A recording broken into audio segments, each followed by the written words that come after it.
Hey everyone, and welcome. Today we'll be talking about the show Agatha All Along.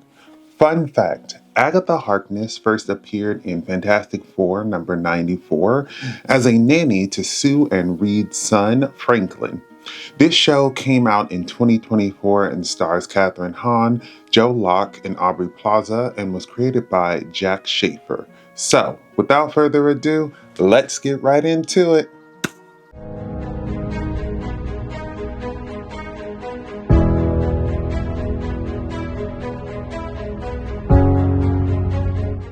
Agatha All Along follows Agatha Harkness as she gathers a coven of witches in an attempt to get her powers back by walking the Witch's Road after the Scarlet Witch, or Wanda, took them.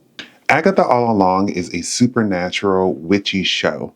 It has similar vibes to WandaVision, The Runaways, or American Horror Story Coven. Agatha All Along is a spin-off of WandaVision, and I love WandaVision, Agatha, and witches, so I knew I was going to watch this show.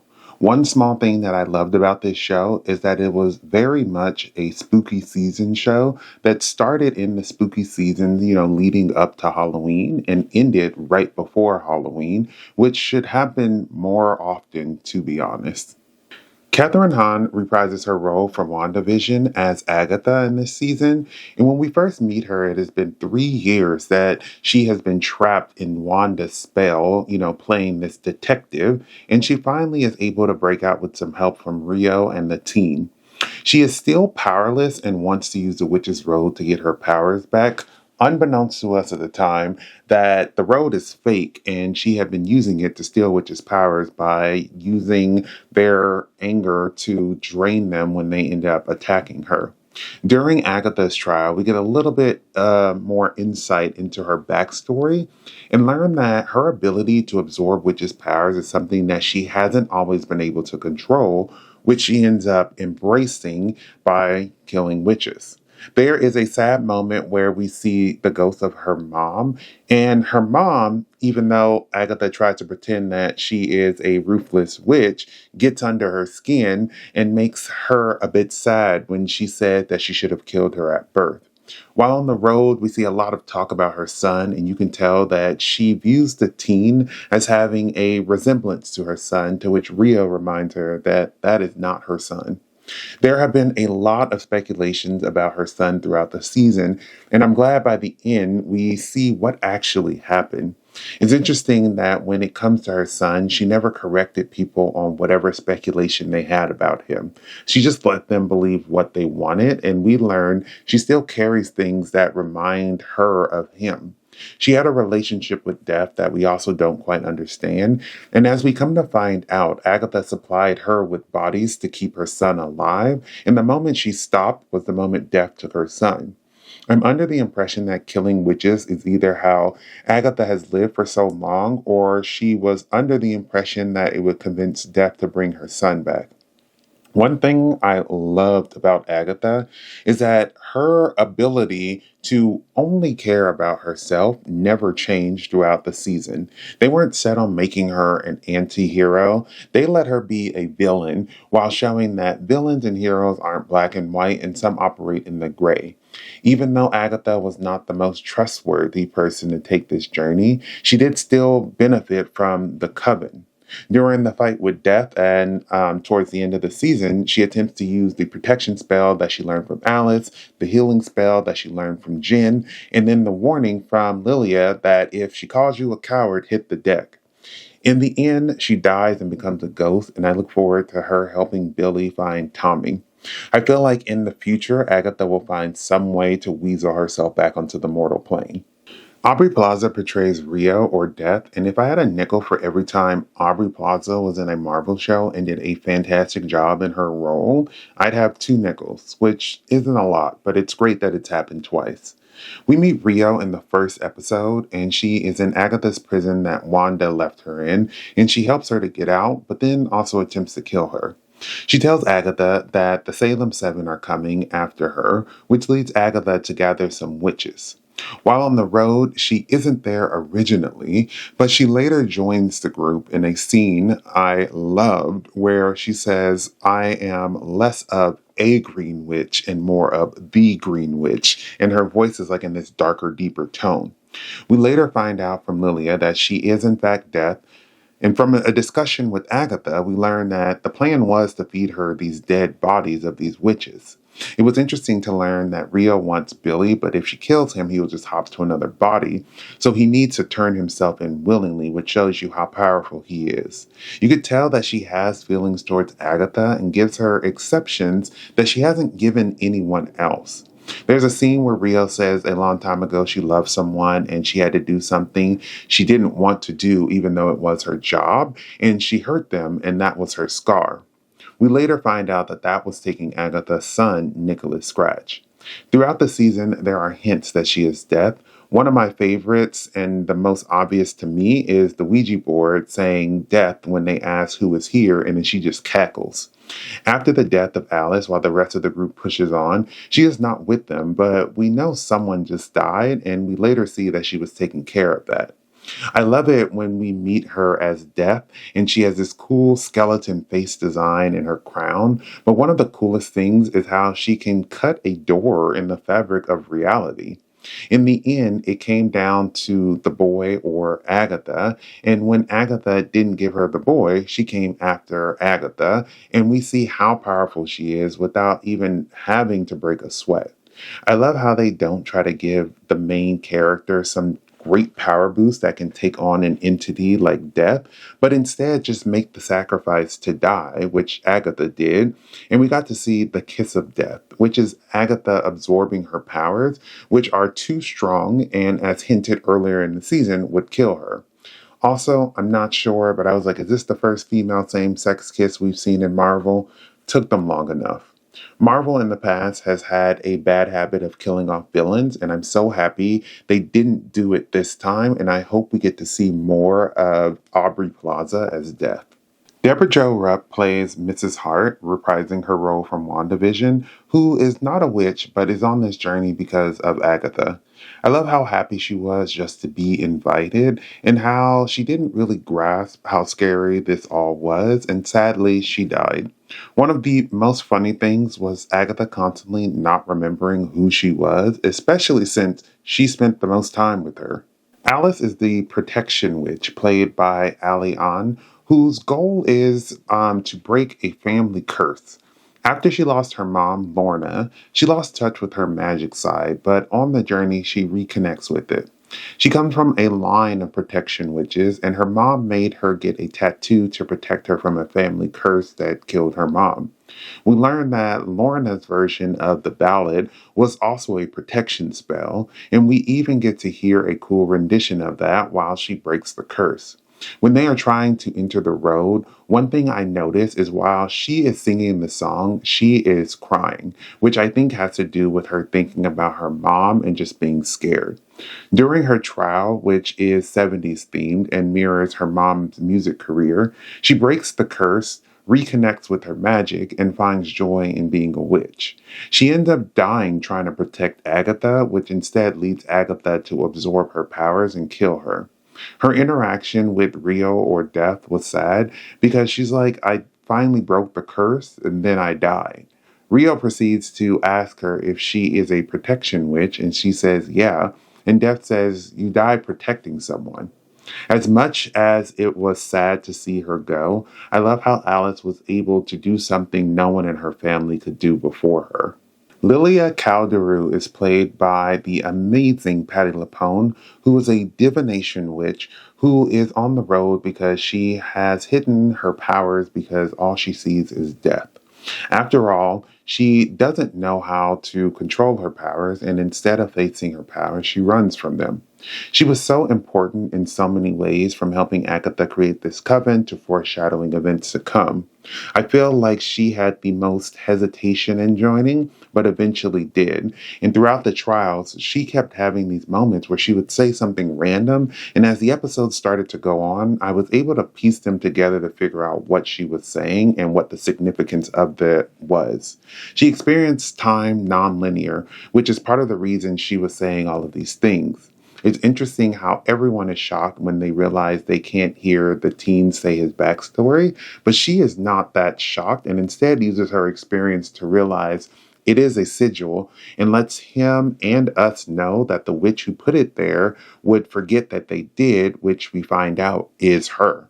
In hindsight, it seems like it was more obvious that it was her because she has so much knowledge of sigils, but we still don't expect that it's her because we don't really know the why behind her doing this. In the episode focused on the teen or William or Billy, we learned that she was doing readings at his bar mitzvah and she realized he had two lifelines and put the sigil on him to protect him. We don't really know what from. Her trial is filled with different popular witches like Maleficent, the Wicked Witch of the West, the Evil Queen, and Maleficent, which was genius because she talked about how she hated how witches had been portrayed throughout the years. She is dressed like Glinda the Good Witch, and in her trial, she gives Billy a reading, and that doesn't solve the puzzle. Instead, she kind of examines the entire team with the cards to match. I love how she is time jumping throughout time during her trial, which helps her. And with the impending doom, she figures out she has to face her fears and connect with her powers. She reconnects with her powers and realizes that she loves her coven, that she needs to face death, and that she is the Queen of Cups, which, if you're wondering, signifies a woman who is caring and compassionate. She has the saddest and most badass death when she takes out the Salem Seven by changing the tower reverse to the tower upright, and they all fall on swords. She is trying to hold on, but eventually embraces death and falls too, in one of the coolest shots of the season, I might add. As I said, she lived life not in chronological order, and I think with this embrace of her fate and abilities, she was able to fill in the blanks of what she was missing. Before she died, she showed everyone the door and gave them a piece of vital information, which kind of mirrors Glinda's send off to Dorothy. Jennifer Kell, our potions witch, is portrayed by Sashir Zamata, who is bound and is trying to get her powers back. She is the only one of the recruited witches to survive, and her trial is the first one. In her trial, she has to make a brew so that they don't die from poison in this house that looks like it was pulled straight out of Big Little Lies. Her trial tests her knowledge of ingredients and the order as they are in a rush to save everyone. Her trial teaches her that even without her magic, she still has the knowledge of potions, which is extremely useful, as seen later when she cures Billy. I love how in her trial, when they are trying to escape, she pushes everyone out of the way. But during Lilia's trial, she wants everyone to go first, which shows how much she grew and came to love this coven. In Lilia's trial, Lilia pulls the High Priestess card, which is Jennifer, and part of the meaning behind that card is that they have a lot of power that they cannot or will not use. And I assume that part of that has to do with her being bound, but also hints that she has so much power that we haven't seen yet. Right after Lilia's trial, she talks to Billy about Rio, and she mentions about the Green Witch's powers and that it's all about growth of all living things, including growth and decay. It was really interesting to see her make that connection between a green witch and death and how they are more connected than they previously thought. In the end, we find out that Agatha bound her, and she goes through the process of unbinding herself, which made me so happy.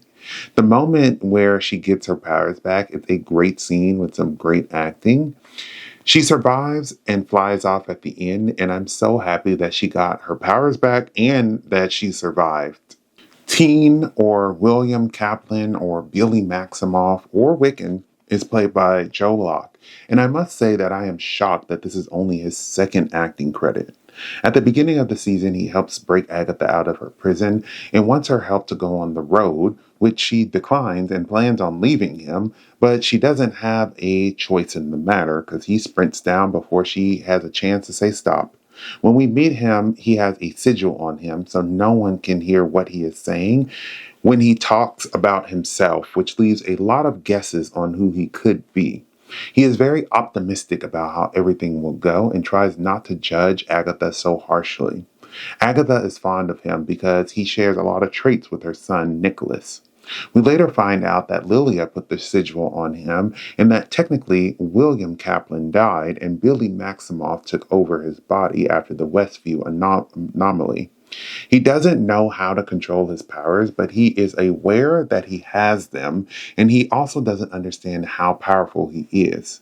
At the end of episode 5, after Agatha kills Alice, he snaps and the sigil breaks and he puts Agatha in some quicksand by controlling Jen and Lilia to do so and then throwing Jen and Lilia into the quicksand with his powers.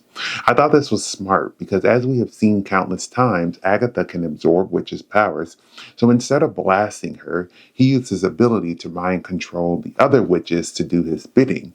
The big reveal not only shows him using his powers, but he also gets his own little crown, similar to his mother's, paired fittingly with Billie Eilish's You Should See Me in a Crown. When we learn his backstory, it is interesting to see that he had some knowledge of everyone in the coven before the events of the show. Lilia was reading fortunes at his bar mitzvah. Jen was on a YouTube video he was watching. Alice was the cop who helped his parents after the car crash. And we see him finding Agatha, who was playing detective in her house, which he went to so that he can break the curse. In this episode, we meet his boyfriend and he texts him something and there's a black heart, which got me thinking back to episode 2 with Lilia making a list of who would be in the coven, and she drew a black heart, which I originally thought might be for Rio, but at that moment I knew it was for him. With this episode showcasing his room and some interest mixed with a line Mrs. Davis said about something looking like an old train car under Westview, I had a feeling that he created the hex just like his mother did, just that he did it out of fear while she did it out of grief, which ends up being true. After they made it back from the road, death came for Agatha, which was a scene that made me very nervous because Agatha was not doing well in this fight. It looks like the end for Agatha as death closes in, and then we see death get knocked back, and we see Billy, who is flying down in his Wiccan outfit, coming to save Agatha. The reveal of him with his powers and his comic outfit made me squeal with excitement, and while he's no match for literal death, I think this further shows how powerful he can be because he is already learning so fast, just like his mom. After this battle ends poorly, he returns home and starts to realize that there are a lot of similarities between his room and the witch's road. He now has to live with the knowledge that he created the road that killed 3 people, and even after Agatha says she was going to kill them either way, it doesn't really help him feel better about it. I will say that even though the road was created by him, it did help a lot of the witches solve the problems that they wanted to. He almost banishes Ghost Agatha in the end because he sees that she will never care about anyone but herself, but he has sympathy when he realizes that the reason she is a ghost is because she is scared to face her son. In the end, he wants to use her to help him find his brother. Then he decides to close the hex that he created and leaves a little mural for the people that they lost, which was great. And it goes to show you that he is not a cold-blooded killer. It was just an accident. I hope we see more of him soon and maybe a spinoff of him finding his brother. Also, I must mention him driving off after the big battle was so funny to me because it was like he flew into the battle and then it was like he just needed like a moment of like, I'm going to drive home, probably in silence because we just lost this battle really bad. But the scene just kind of made me laugh that he didn't just fly home. He was like, I'm going to walk back to my car in my full outfit and just mope. In the episode where we get more of a backstory on Billy, we get the return of Evan Peters as Ralph Boner. I was shocked to see him because I honestly thought he would be one of those characters that wouldn't come up again. One interesting thing that I didn't remember if it was covered in WandaVision was that he was controlled by Agatha, not Wanda. It did make me think about how many others were too. Always enjoy seeing Evan Peters, and now we see that Ralph as a conspiracy theorist now because of what he has been through. In each trial of the Witch's Road, there was a theme that was always cool to see. We start off with this Big Little Lies vibe house that is like on the beach. Then we head to the 70s themed music studio, then a haunted cabin straight out of an old slasher, then a castle, and the last one looks like a morgue. With each location we visited, we also got outfits to match, which was interesting to see what they would be wearing to match the vibe. It was cool to see these and how they tied in with the trial. And with the revelation that Billy made the road, I assume he was able to take information from these witches and create these different trials in these different locations with his mind reading abilities. I think the themes helped make the episodes feel like individual episodes instead of a long movie and made them more memorable. The show had multiple different titles announced, which seemed like a fun little marketing scheme, but they end up settling on Agatha All Along, of course. The title of this show gets its name from a song from WandaVision, so going into it, I was like, would we be getting another song, and will I like it? We get the Ballad of the Witch's Road in many different renditions in this show, and I must say, I loved every single one of them. The Salem Seven are chasing Agatha because she killed their parents, and it's cool to see how they could all shift into different animals. Even though they were mentioned early on that they were coming for her, I just had a feeling that they wouldn't be the main threat this season. It was interesting to see them pop up throughout the season, but by the end, I was happy to see them meet their demise, and the scene where they died was just great. Wanda comes up a lot this season, and even though I was hoping for confirmation that she wasn't dead, I'm glad that they showed how much Wanda affected Agatha's life. In the first episode, Agatha is in the illusion prison that Wanda put her in, and we see that she's playing detective, and we see that there's a Jane Doe she's trying to solve that looks like Wanda. Besides the trap Wanda puts her in, she also has to deal with her son now, creating another little maze for her to weasel out of. My favorite part of this show was episode 7. During this episode, we see how Lilia doesn't view time linearly and how all the random stuff she's been saying throughout the season has significance.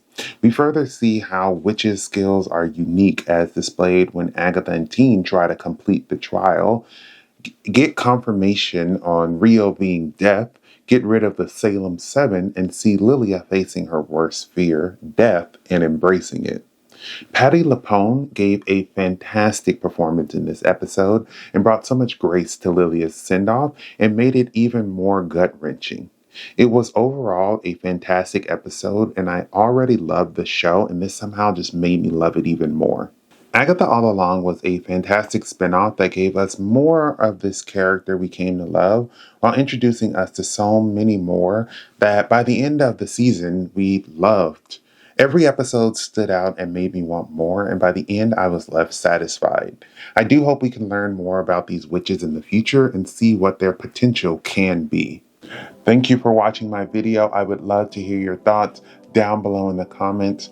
If you haven't subscribed, please do so you can keep up to date with more of my videos. But besides that, everyone stay safe, have fun, and goodbye.